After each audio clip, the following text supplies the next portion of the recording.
ನನ್ನ ಕಣ್ಣು ಮುಂದೆಯೇ ತಮ್ಮನನ್ನ ಚಿರತೆ ಎಳೆದು ಹೊತ್ಕೊಂಡು ಹೋಯ್ತು. ಘಟನೆಯನ್ನ ಎಳೆ ಎಳೆಯಾಗಿ ಬಿಚ್ಚಿಟ್ಟಿದ್ದಾನೆ ಅಣ್ಣ ವರುಣ್.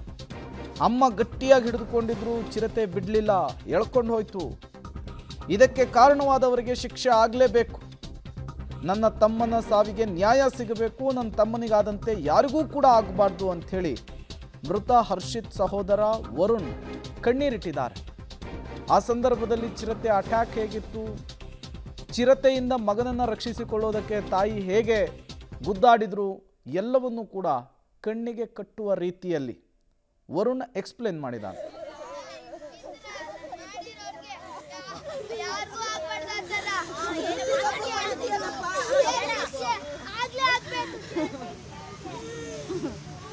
ನಾನು ಮತ್ತು ಒಂದು ಅಂಕಲ್ ಎಲ್ಲ ಮುಂದೆ ಹೋಯ್ತಿದ್ದ, ಒಂದು ಹುಡುಗಿ ಎಲ್ಲ.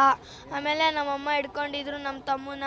ಅದು ಚಿರತೆ ಎಲ್ಲಿಂದ ಬತ್ತೋ ಗೊತ್ತಿಲ್ಲ, ಎಗ್ರು ಬಿಡ್ತು. ನಮ್ಮ ತಮ್ಮನ್ನ ನಮ್ಮಮ್ಮ ಟೈಟಾಗಿ ಹಿಡ್ಕೊಂಡು ಅದನ್ನು ಕಿತ್ಕೊಂಡು ಹೋಗ್ಬಿಡ್ತು ಚಿರತೆ ನಮ್ಮ ತಮ್ಮನ. ಅಷ್ಟೇ ನಡೆದಿತ್ತು. ಅವ್ನ ಚಪ್ಪಿ ಎಲ್ಲ ಅಲ್ಲೇ ಕಿತ್ತೋಗಿ ಅಲ್ಲೇ ಬಿದ್ದೋಗಿತ್ತು. ನಮಗೆ 2:15 ಇನ್ಫಾರ್ಮೇಷನ್ ಕೊಟ್ಟಿದ್ದಾರೆ, ಅಲ್ಲಿ ಗಂಟೆ ಇನ್ಫಾರ್ಮೇಷನೇ ನಮ್ಗೆ ಕೊಟ್ಟಿಲ್ಲ. ಕಾರಲ್ಲಿ ಹತ್ತಿತ್ತು 6 ಗಂಟೆಗೆ. ಅಲ್ಲಿ ಎಷ್ಟು ಗಂಟೆಗೆ ರೀಚ್ ಆದ್ವೋ ಗೊತ್ತಿಲ್ಲ ನಂಗೆ. ಆಮೇಲೆ ಚಿರತೆ ಬಂದ್ಬಿಟ್ಟು ಈ ಥರ ಎಳ್ಕೊಂಡು ಹೋಗ್ಬಿಡ್ತು. ನಾನು ಒಂದು 5 ಹೆಜ್ಜೆ ಮುಂದೆಗಡೆ ಇದ್ದೆ, ನಾನು ಮತ್ತು ಒಂದು ಹುಡುಗಿ, ಒಂದು ಅಂಕಲ್ ಎಲ್ಲ.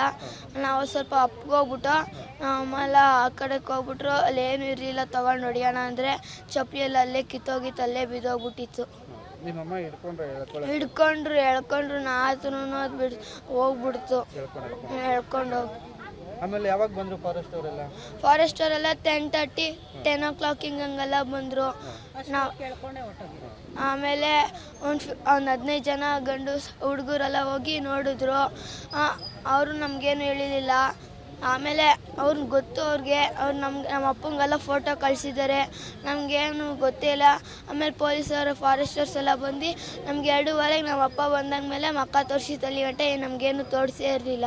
ಈ ಥರ ನಾವು ನಮಗಾಗಿರೋ ಯಾರಿಗೂ ಆಗಬಾರ್ದು, ಅವ್ರಿಗೆ ಜೈಲು ಶಿಕ್ಷೆ ಆಗಲೇ ಆಗಬೇಕು ಅಂತ ನಾನು ಹೇಳ್ತೀನಿ. ಫಾರೆಸ್ಟ್ ಅವ್ರಿಗೆ ಜೈಲು ಶಿಕ್ಷೆ ಆಗೇ ಆಗಬೇಕು.